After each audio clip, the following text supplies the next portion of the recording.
Այնտեղ էլի մեկը չեմ հիշում ով էր, ասում է, բան եք անում, պարգևավճարներով կաշառում եք պաշտոնյաներին, ձեր թիմակիցներին, ասում է, բան, ընդդիմադիր ինչ-որ պատգամավոր էր, պարգևավճարներով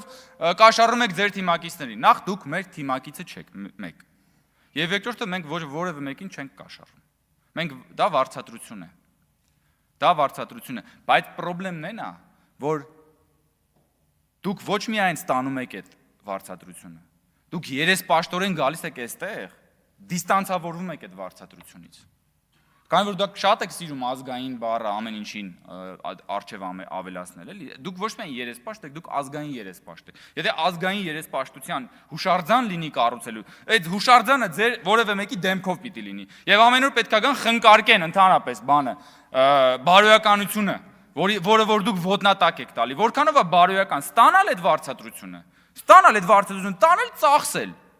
հետո գալ այստեղ խոսալ, այնպես կարծես դուք դրա հետ ոչ մի կապ չունեք, իհարկե անարդար է, որ դուք ստացել եք, բայց դա օրենքի պահանջ է, որովհետև դուք ժողովուրդ ջան, ձեր հիմնական մասը պարազիտանում է այս շենքում, ոչ թե աշխատում է